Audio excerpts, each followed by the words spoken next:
नमस्कार दोस्तों, मैं हूं रोशन और आप देख रहे हैं प्रिपेयर फॉर नौकरी ऑफिशियल यूट्यूब चैनल। दोस्तों, इस चैनल पे आपको जनरल अवेयरनेस से रिलेटेड सारी कंटेंट मिलने वाली है, चाहे आप किसी भी एग्जाम की तैयारी कर रहे हो। तो सबसे पहले इस चैनल को सब्सक्राइब करके बेल आइकन को प्रेस रखिए ताकि कोई भी अपडेट मिस ना हो।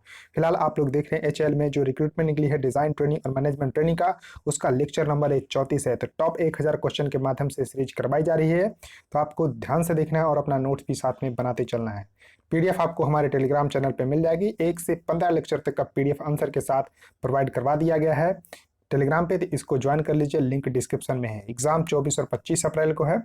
क्वेश्चन नंबर 431 है, which among the following is not a dwarf planet. तो देखिए, डॉर्फ प्लानट निर्धारित कौन करता है, तो इंटरनेशनल एस्ट्रोनॉमिकल यूनियन इसको निर्धारित करता है कि कोई भी प्लानट डॉर्फ प्लानट है या फिर नहीं। तो देखिए, प्लूटो को उन्होंने 2006 में डॉर्फ प्लैनेट की श्रेणी में रख दिया गया था। तो इस तरह से आप इसका ध्यान रख सकते हैं। तो प्लूटो एक डॉर्फ प्लैनेट है, मैकमेट भी है, एरिस भी है। तो करेक्ट आंसर यहाँ पर ए सही है। तो मार्स एक डॉर्फ प्लैनेट नहीं है। देखिए, कुछ अदर डॉर्फ प्लैनेट है जैसे चेरॉन, सेरस, 2003 यूबी 303। तो इस तरह से आपको 6 नाम मैंने बताए हैं, चेरॉन, सेरस, 2003 यूबी 303, उसके प्लूटो, एरिस, मैकमेट, ये आपको डॉर्फ प्लैनेट है। और ये आपको 8 प्लैनेट देखने को मिलते हैं, मरकरी, वीनस, अर्थ, मार्स, जुपिटर, सैटर्न, यूरेनस और नेपच्यून। और यहाँ पर काइपर बेल्ट आप देख रहे हैं जो कि नेपच्यून के बाद है। वैसे प्लूटो यहाँ पर आपको नजर आ रहा होगा। और एस्ट्रॉयड बेल्ट यानी कि क्षुद्र ग्रह की पट्टी मार्स और जुपिटर के बीच में देखने को मिलती है। और यहाँ पर आप देख रहे हैं कि मैकमेट भी आपको देखने को मिल रहा है। क्वेश्चन है कि Pulitzer prize was establish in. तो सबसे पहले क्वेश्चन पूछा जाता है कि पुलित्जर प्राइज किस फील्ड में दिया जाता है। तो दोस्तों, पत्रकारिता के क्षेत्र में दिया जाता है। पत्रकारिता के क्षेत्र में दिया जाने वाला ये पुरस्कार है पुलित्जर प्राइज, और इसको इस्टेब्लिश किया गया था 1917 में। तो 1917 में इसको इस्टेब्लिश किया गया था। ध्यान रखिएगा, पत्रकारिता के क्षेत्र में दिया जाने वाला पुरस्कार है पुलित्जर पुरस्कार। इसको 1917 में इस्टेब्लिश किया गया था। क्वेश्चन है कि what is the retirement age of the prime minister of India. देखिए, ये आपको जानकर हैरानी होगी कि इसमें कोई भी लिमिट नहीं है। जी हाँ दोस्तों, कोई भी लिमिट नहीं है। आप चाहे 90 साल के हों, चाहे कितने भी साल के हों, प्राइम मिनिस्टर बन सकते हैं। लेकिन कोई अगर आप रिक्रूटमेंट में जाते हैं, आप आईएएस अधिकारी बनते हैं, चाहे और कोई पोस्ट पे जाते हैं, तो उनका रिटायरमेंट एज होता है कि आप 60 साल तक नौकरी करेंगे, 65 साल तक करेंगे। लेकिन जो देश को चलाने वाले होते हैं उनका कोई भी रिटायरमेंट एज नहीं है। तो मेरे हिसाब से तो रिटायरमेंट एज होना चाहिए, लेकिन ऐसा अभी है नहीं।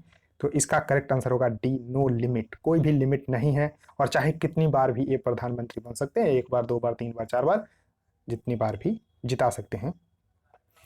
अब देखिए, क्वेश्चन है कि in case state emergency is declare it needs parliamentary approval after every.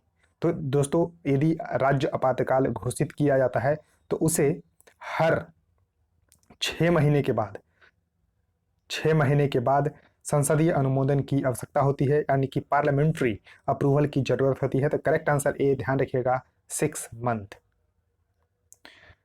अब देखिए, Ajit Bajaj is associated with which sports. तो अजीत बजाज आप जैसा कि देख रहे हैं, ये अजीत बजाज हैं और ये एडवेंचर स्पोर्ट्स से रिलेटेड हैं। तो करेक्ट आंसर यहाँ पर बी सही होगा, एडवेंचर स्पोर्ट्स से रिलेटेड हैं अजीत बजाज। क्वेश्चन है कि who is the author of the million mutinies now. Million mutinies now, इसके लेखक कौन है। तो इसके लेखक हैं B.S. नाइपाल। तो B.S. नाइपाल, इनको साहित्य का नोबेल पुरस्कार भी मिल चुका है 2001 में। 2001 में इनको साहित्य का नोबेल पुरस्कार भी मिल चुका है। और ये भारतीय मूल के हैं, लेकिन त्रिनाद एंड टोबैगो के निवासी हैं। भारतीय मूल के त्रिनाद एंड टोबैगो के निवासी हैं V.S. नाइपाल। इनको साहित्य का नोबेल पुरस्कार 2001 में, और इनके द्वारा ही लिखा गया है मिलियन म्यूटिनीज नाउ। चलिए, बुक की आपको तस्वीर ही दिखाते हैं, तो ये आप देख रहे हैं। क्वेश्चन है कि बीबी का मकबरा वाज बिल्ट बाय। तो बीबी का मकबरा किनके द्वारा बनवाया गया था। तो यहाँ पर दोस्तों करेक्ट आंसर होगा बी, आजम शाह के द्वारा। देखिए, आजम शाह के द्वारा बीबी का मकबरा बनाया गया है। और ये कहाँ पर स्थित है, तो आपको ये बेहतरीन नज़ारा ये देखिए बिल्कुल आपको ताजमहल के जैसा ही देखने को मिल रहा है। और ये औरंगाबाद महाराष्ट्र में स्थित है, औरंगाबाद महाराष्ट्र में स्थित है। और 1660 में बनना शुरू हुआ था, 1660 ईस्वी में बनना शुरू हुआ। और देखिए आजम शाह औरंगजेब और दिलरास बानो बेगम के बेटा है। तो आजम शाह जो दिलरास बानो बेगम के बेटा है और इन्होंने अपनी माँ की याद में इसको बनवाया था। तो इस तरह से आप ध्यान रख सकते हैं। और इसको टॉम ऑफ लेडी भी बोलते हैं, बीवी को मकबरा को टॉम ऑफ लेडी भी बोलते हैं। और दिलरास बानो बेगम के लिए बेटा आजम शाह ने बनाया था। क्वेश्चन है कि which state of India Bodo language is primarily spoken, यानी कि भारत के किस राज्य में बोडो भाषा मुख्य रूप से बोली जाती है। तो यहाँ पर आपको बोडो ट्राइब भी देखने को मिलते हैं। करेक्ट आंसर होगा ए, असम के द्वारा। तो असम में बोडो लैंग्वेज बोली जाती है और बोडो ट्राइब भी है। बोडो लैंड भी वहाँ पर मांग चल रही है।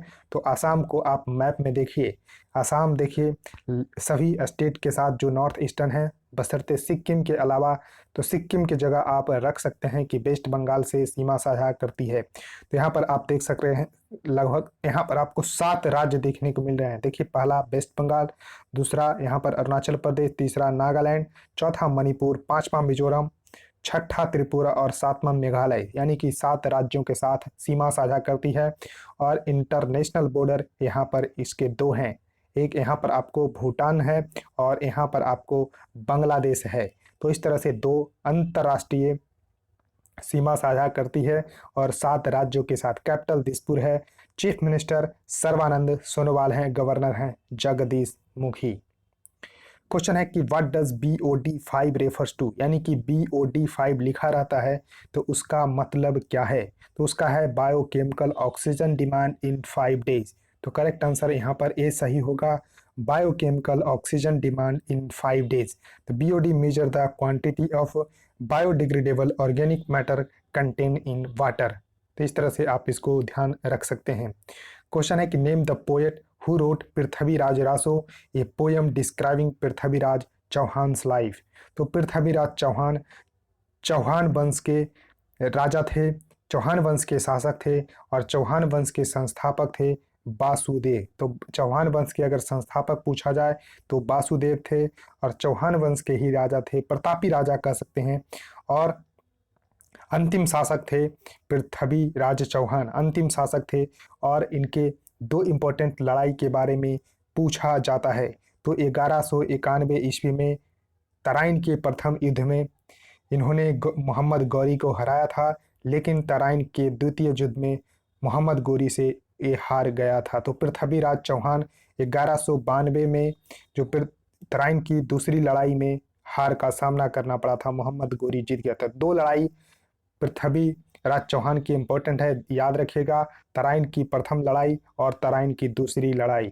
और जो पृथ्वीराज रासो पोयम लिखी है वो है चंदवरदाई।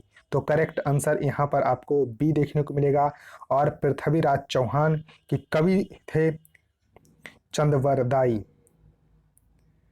क्वेश्चन है कि the governor takes the oath of office by, यानी कि राज्यपाल पद की शपथ किनके द्वारा लिया जाता है। तो जैसा कि आप अगर जानते होंगे, अगर लेक्चर फॉलो कर रहे हैं, तो मैंने बताया था कि भारत के राष्ट्रपति के पद की शपथ कौन दिलाता है, तो चीफ जस्टिस ऑफ इंडिया। लेकिन अगर त्याग पत्र देना होता है तब वो देते हैं वाइस प्रेसिडेंट को। और यहाँ पर गवर्नर अगर शपथ लेते हैं तो chief justice of high court उनको शपथ दिलाते हैं।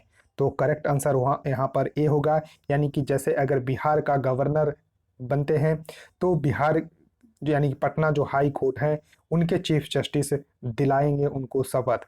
अब देखिए राज्य जो कार्यपालिका होते हैं उसके प्रमुख के रूप में गवर्नर काम करते हैं और इनको नियुक्त करते हैं प्रेसिडेंट ऑफ इंडिया।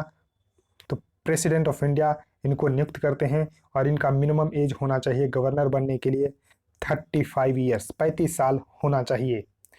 क्वेश्चन है which of the following tribes and state is not correct. देखिए यहाँ पर आंसर मार्क है तो आप थोड़ा सा इसको, तो करेक्ट आंसर यहाँ पर सी ही होगा, टोडा केरला। तो यानी कि जो ट्राइब्स हैं टोडा वो आपको केरल में ना दिखकर बल्कि तमिलनाडु में है। तो तमिलनाडु के ट्राइब्स हैं टोडा और भील गुजरात के बिल्कुल सही है, गड्डी हिमाचल प्रदेश के और कोटा तमिलनाडु के ट्राइब्स हैं। तो इस तरह से आप ध्यान रख सकते हैं कि टोडा भी तमिलनाडु के ही ट्राइब्स हैं। क्वेश्चन है कि what reason did Rabindranath Tagore renounce his knighthood status, यानी कि किस यहाँ पर घटना के बाद रविंद्रनाथ टैगोर ने अपनी नाइटहुड की उपाधि का त्याग कर दिया था। तो जालियांवाला बाग मसक्कर 13 अप्रैल 1919 को हुआ था। उसके बाद रविंद्रनाथ टैगोर ने यहाँ पर नाइटहुड की उपाधि त्याग दी थी। तो करेक्ट आंसर बी है, जालियांवाला बाग मसक्कर, जो कि पंजाब की अमृतसर शहर में जनरल डायर के द्वारा यहाँ पर निहत्थे लोगों पर गोलियां बरसाई थी। तो इस तरह से याद रख सकते हैं। और 13 अप्रैल 1919 को ये घटना हुई थी। तो इस तरह से आप इसका ध्यान रख सकते हैं। क्वेश्चन है कि a blind folded women holding a balance in the hand is a symbol for. तो देखिए इस तरह से आपने देखा होगा, अगर कोर्ट का थोड़ा सा भी आप कार्रवाई करते हुए अगर देखे होंगे तो इस तरह से एक ब्लाइंड फोल्डेड विमेन हाथ में यहाँ पर तराजू लिए यानी कि बैलेंस लिए रहती है, यानी कि ये आपको बैलेंस की बात कर रही है, यानी कि न्याय की बात कर रही है, किसी के साथ अन्याय ना हो, तो ये जस्टिस की बात कर रही है। तो करेक्ट आंसर यहाँ पर ए सही होगा, यानी कि blind folded women holding a balance in the hand is a symbol for the justice. देखिए क्वेश्चन है कि which is the capital of Canada. तो कनाडा की राजधानी कौन है, बहुत लोग इसमें कंफ्यूज होते हैं।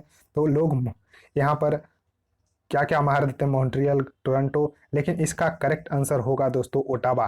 तो कनाडा की जो कैपिटल है वो है ओटावा। तो करेक्ट आंसर यहाँ पर सी सही होगा। अब देखिए मैप में आपको दिखाता हूँ कि कनाडा है क्या। तो सबसे पहले ये नॉर्थ अमेरिका की कंट्री है और इसका झंडा आप देख सकते हैं, फ्लैग, कैपिटल ओटावा है और करेंसी है कनाडियन डॉलर। आप मैप देख रहे हैं और देखिए दुनिया का सबसे बड़ा लैंड बॉर्डर दो देशों के बीच में है, तो है कनाडा और अमेरिका के बीच में। ये अलास्का का पार्ट देख रहे हैं, ये भी आपको यूनाइटेड स्टेट ऑफ अमेरिका का ही है। तो ये बाउंड्री, और यहाँ पर देखिए इस तरह से देख रहे हैं, पूरी बाउंड्री यहाँ पर आपको देखने को मिल रही है। तो सबसे लंबी बाउंड्री दो देशों के बीच में लैंड बाउंड्री है वो कनाडा और अमेरिका के बीच में ही। और यहाँ पर आप देख सक रहे हैं लेब्राडोर सी है, बैफन बे है, यहाँ पर हडसन बे है। तो इस तरह से मैप आप भी देखते रहिएगा, तो इस तरह से आपको जानकारी मिलती रहेगी। तो दोस्तों इस वीडियो में इतना ही रखता हूँ। आई होप आपको ये सीरीज बिल्कुल पसंद आ रही होगी। तो जरूर लाइक कर दीजिएगा, वीडियो को अपने दोस्तों के साथ शेयर कर दीजिएगा, चैनल को सब्सक्राइब करके बेल आइकन को प्रेस कर लीजिएगा। So thank you guys.